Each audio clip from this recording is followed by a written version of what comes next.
Hammer 619 horror, जहां कहानियां खत्म नहीं होती, वो तुम्हारे दिमाग में शुरू होती है। लाइट बंद कर दो, हेडफोन लगा लो, और अगर हिम्मत है तो आखिरी तक जरूर देखना, क्योंकि ये कहानी तुम्हें छोड़ने वाली नहीं है। मेरा नाम अंकित है। मेरी छोटी सी दुकान है, अंकित प्रोविजन स्टोर। मेरे साथ 3 लोग काम करते हैं, ओम, प्रकाश और केवल। हम रोज की तरह उस रात भी सामान लेने निकले थे। रात के करीब 2 बजे थे। सामान लेकर हम वापस लौट रहे थे और हमने वही शॉर्टकट लिया, एक सुनसान सड़क जो पुराने श्मशान के पास से गुजरती है। सब कुछ नॉर्मल था। शुरू में गाड़ी चला रहा था प्रकाश, मैं आगे बैठा था, पीछे ओम और केवल। हम मजाक कर रहे थे, हंस रहे थे। तभी अचानक हेडलाइट की रोशनी में एक औरत दिखी। वो औरत वो सड़क के किनारे खड़ी थी, हाथ हिला रही थी जैसे मदद मांग रही हो। उसके कपड़े फटे हुए थे, पैरों में चप्पल भी नहीं थी। प्रकाश ने गाड़ी धीमी की, लेकिन रोकी नहीं। 1 सेकंड और सब खत्म। अचानक वो औरत लड़खड़ाई और सीधे गाड़ी के सामने आ गई। प्रकाश ने ब्रेक मारा, लेकिन देर हो चुकी थी। धड़ाम, गाड़ी उसे हल्का सा टक्कर मार चुकी थी। वो जिंदा थी। हम चारों नीचे उतरे। वो सड़क पर पड़ी थी, सांस चल रही थी, धीरे धीरे बोल रही थी, पानी। उसकी हालत खराब थी, शायद पहले से घायल थी। हमारी सबसे बड़ी गलती, हमारे पास 2 रास्ते थे, और उसे तुरंत अस्पताल ले जाते या खुद को बचाते। हम डर गए। केवल बोला, अगर पुलिस केस हो गया तो? ओम बोला, पहले से ही घायल है, हमें फंसा देंगे। प्रकाश चुप था और मैंने कुछ नहीं कहा। फैसला हमने उसे उठाया, गाड़ी में डाला और थोड़ी दूर, जहां सड़क और सुनसान हो जाती है, वहां उसे किनारे लिटा दिया, जिंदा। उसकी आखिरी नजर जैसे ही हम जाने लगे, उसने मेरा हाथ पकड़ लिया। उसकी पकड़ बहुत ठंडी थी। उसने धीरे से कहा, मत जाओ। हम गाड़ी में बैठे और चल दिए। यहीं से सब बदल गया। गाड़ी आगे बढ़ी, लेकिन अजीब बात हुई, रास्ता खत्म ही नहीं हो रहा था। हम जितना आगे जाते, वही मोड़ फिर आ जाता। ओम का डर। पीछे बैठे ओम ने कहा, वो पीछे बैठी है। हमने मुड़कर देखा, कुछ नहीं था, लेकिन सीट पर गीले खून के निशान थे। फोन बंद, गाड़ी बंद। अचानक मोबाइल नेटवर्क गायब, गाड़ी अपने आप बंद, चारों तरफ सन्नाटा। कदमों की आवाज सड़क पर, धीरे धीरे कदमों की आवाज आने लगी, जैसे कोई हमारी तरफ चल रहा हो। वो वापस आ गई। हेडलाइट अपने आप जल उठी और सामने वही औरत खड़ी थी, लेकिन अब वो वैसी नहीं थी। बदला उसका चेहरा, जला हुआ आंखें, खाली आवाज, भारी। उसने कहा, तुम छोड़ कर गए थे, अब मैं नहीं छोड़ूंगी। सच्चाई। अचानक हमारी गाड़ी अपने आप पीछे खिसकने लगी और सीधे उसी जगह टकरा गई जहां वो पहले गिरी थी। इस बार जोरदार एक्सीडेंट हुआ। आखिरी एहसास, उसे एक पल में सब समझ आ गया। ये सब सजा थी। हमने उसे जिंदा छोड़ा और वो हमें जिंदा नहीं छोड़ेगी। अंत। जब होश आया तो हम सड़क पर पड़े थे। प्रकाश बुरी तरह घायल, केवल बेहोश। ओम पागलों की तरह चिल्ला रहा था और मैं बस देख रहा था। लेकिन कहानी खत्म नहीं हुई। आज भी जब रात होती है, मुझे वही वही रास्ता दिखता है। कभी कभी मेरे फोन में एक फोटो आई, हम चारों की, लेकिन अब उसमें हम 4 नहीं होते। अगर कभी कोई तुमसे मदद मांगे तो रुक जाना, क्योंकि गलती एक बार होती है, सजा बार बार मिलती है। बार बार नहीं, एक ही बार, पर खत्म कर देने वाली। उस रात के बाद हमने कसम खाई थी, किसी को कुछ नहीं बताएंगे। हम चारों अलग अलग घर चले गए। किसी ने फोन नहीं किया, किसी ने बात नहीं की, लेकिन चुप्पी ज्यादा देर टिकती नहीं है। पहली रात। ओम। अगली रात करीब 2:05 बजे ओम का फोन आया। उसकी आवाज कांप रही थी, अंकित, वो मेरे घर के बाहर खड़ी है। मैंने कहा, कौन? कुछ सेकंड खामोशी, फिर फुसफुसाहट, वही जिसे हमने छोड़ दिया। दरवाजा जो अपने आप खुला, ओम ने बताया, वो खिड़की से देख रहा था। वो औरत गेट के बाहर खड़ी थी, हिल नहीं रही थी, बस देख रही थी। ओम ने डरकर दरवाजा लॉक किया, लेकिन कुंडी अपने आप खुल गई। धीरे धीरे दरवाजा खुद खुला। आवाज अंदर से। ओम चिल्लाया, अंकित। वो अंदर आ गई और कॉल कट। जब हम पहुंचे, मैं, प्रकाश और केवल भागते हुए उसके घर पहुंचे। दरवाजा खुला था। अंदर सब कुछ बिखरा हुआ, फर्श पर गीले पैरों के निशान, जैसे कोई अभी अभी अंदर आया हो। ओम। लेकिन जैसा था वैसा नहीं। ओम को हमने कमरे में पाया। वो कोने में बैठा था, घुटनों में सिर छुपाए। हमने उसे उठाया। उसने चेहरा ऊपर किया, उसकी आंखें पूरी लाल थी। उसने जो देखा वो धीरे धीरे बोला। वो अंदर आई, मेरे सामने खड़ी रही, और फिर वो रोने लगा। उसने मेरा नाम लिया, नाम जो हमने नहीं बताया था, हम चारों ने कभी उस औरत को अपना नाम नहीं बताया था, फिर भी वो जानती थी हमारे नाम। प्रकाश का शक। प्रकाश ने कहा, ये कोई आत्मा नहीं है, ये कुछ और है। ये हमें ढूंढ नहीं रही, ये हमें पहचानती है। सबूत। केवल ने अपना फोन निकाला। उसने उस रात की फोटो दिखाई जब हम उसे छोड़कर आए थे, लेकिन फोटो बदल चुकी थी। पहले उस फोटो में वो औरत जमीन पर पड़ी थी, अब वो खड़ी थी, सीधे कैमरे में देखती हुई। और सबसे खतरनाक बात, उस फोटो में हम 3 नहीं 4 लोग खड़े थे, चौथा हमारे पीछे था। केवल का अंत। अचानक केवल का फोन हाथ से गिर गया। वो अपने गले को पकड़कर गिर पड़ा, जैसे कोई उसे घूंट रहा हो, लेकिन वहां कोई नहीं था। हमने अपनी आंखों से देखा, उसके गले पर धीरे धीरे उंगलियों के निशान बन रहे थे, खून निकलने लगा और कुछ ही सेकंड में वो शांत हो गया।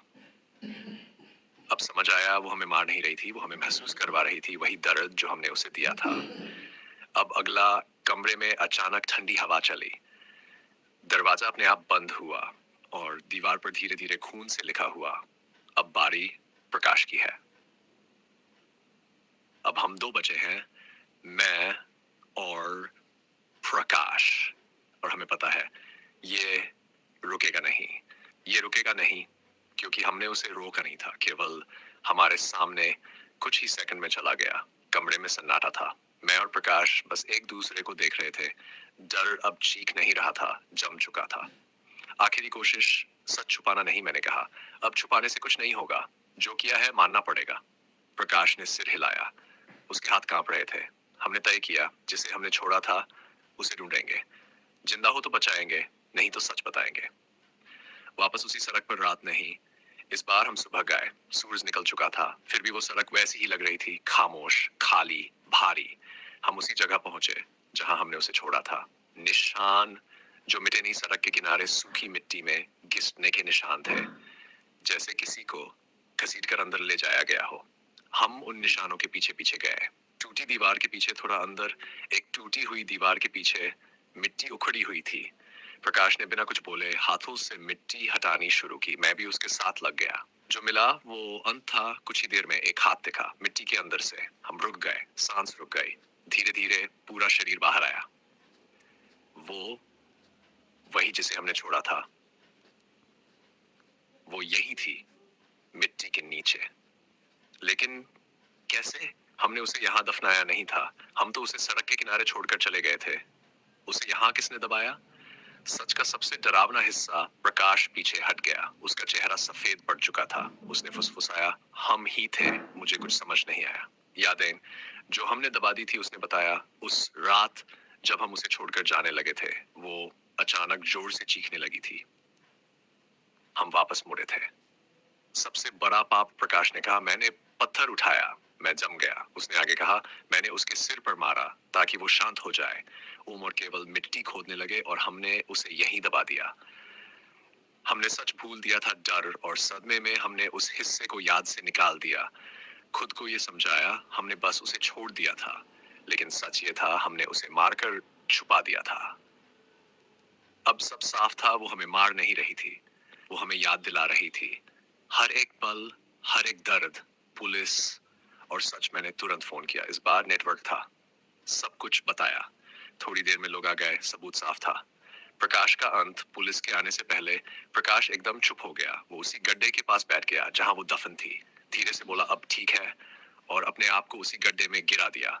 उसका सिर पत्थर से टकराया और वो वहीं खत्म हो गया।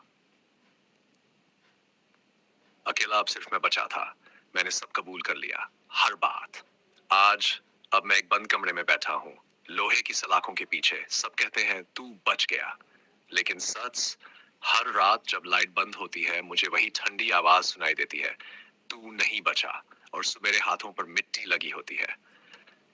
एक दिन सब सामने आ ही जाता है।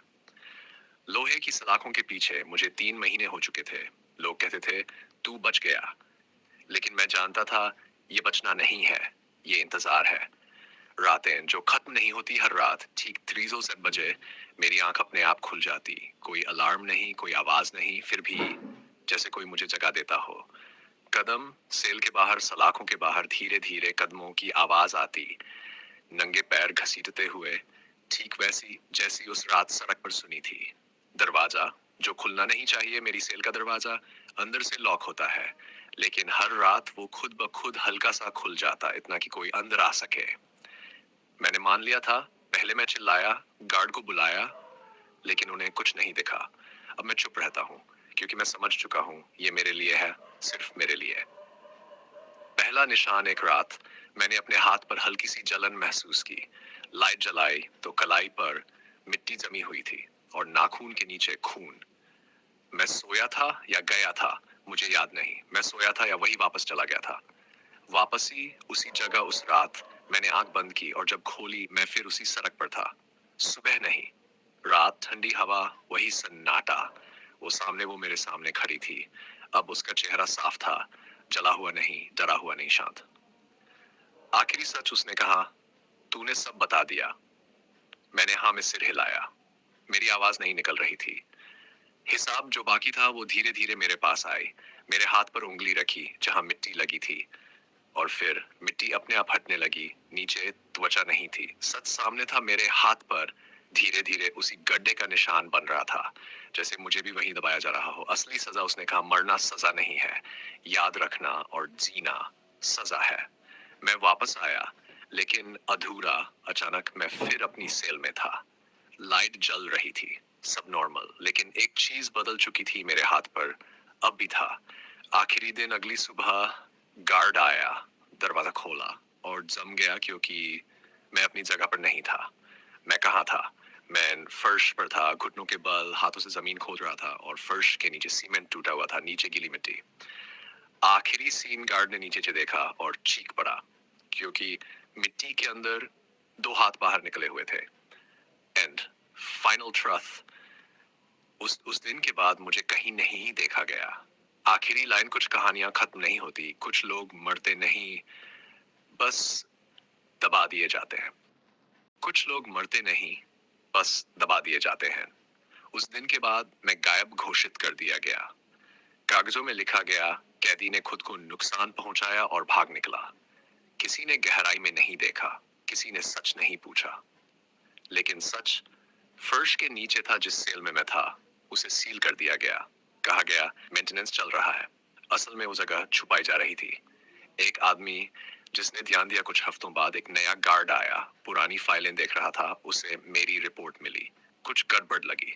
जांच जो रुकनी नहीं चाहिए थी, उसने उसी सेल को खुलवाया। फर्श फिर से तोड़ा गया, सीमेंट हटाया गया, नीचे गीली मिट्टी फिर मिली, और जो निकला, पहले, फिर दूसरा, फिर पूरा शरीर। लेकिन वो मैं नहीं था, वो मैं नहीं था, वो वही औरत थी। सब चौंक गए, सब लोग एक दूसरे को देखने लगे, क्योंकि उसे तो पहले ही उस सड़क से निकाला जा चुका था। तो फिर ये कौन थी? उसके कपड़े वही, चोट वही, चेहरा वैसा ही। सबसे डरावनी बात, उसकी मुट्ठी बंद थी। गार्ड ने डरते डरते उसे खोला। अंदर क्या था? उसके हाथ में एक छोटा सा कागज था, मिट्टी से भीगा हुआ। उस पर लिखा था टेढ़े मेढ़े अक्षरों में, अब सब बराबर है। और मैं, मेरी कोई बॉडी नहीं मिली, कोई निशान नहीं, कोई खून नहीं। लेकिन आखिरी सबूत ना, मेरी सेल की दीवार पर अंदर की तरफ नाखून से खुरचा हुआ एक वाक्य। मैं बाहर नहीं गया, वो अंदर आ गई। हमने उसे जिंदा छोड़ा, फिर डर में मार दिया, फिर उसे छुपा दिया। हमने सोचा सच खत्म हो गया, लेकिन सच खत्म नहीं होता। हिसाब कैसे बराबर हुआ? उसी दर्द से गया प्रकाश, उसी जगह खत्म हुआ। ओम डर में टूट गया, डर में टूट गया। मैंने वही किया जो हमने उसके साथ किया था। मैंने खुद को मिट्टी के नीचे दिया, लेकिन फर्क था, हमने उसे छुपाया था, उसने मुझे दिखा दिया। कुछ लोग मरते नहीं, क्योंकि उनका हिसाब अधूरा होता है, और जब तक हिसाब पूरा नहीं होता, कोई ना कोई मिट्टी के नीचे जाता ही है। बैड गेमर 619 हॉर्डर के साथ, क्योंकि यहाँ कहानियां खत्म नहीं होती, लोग गायब हो जाते हैं।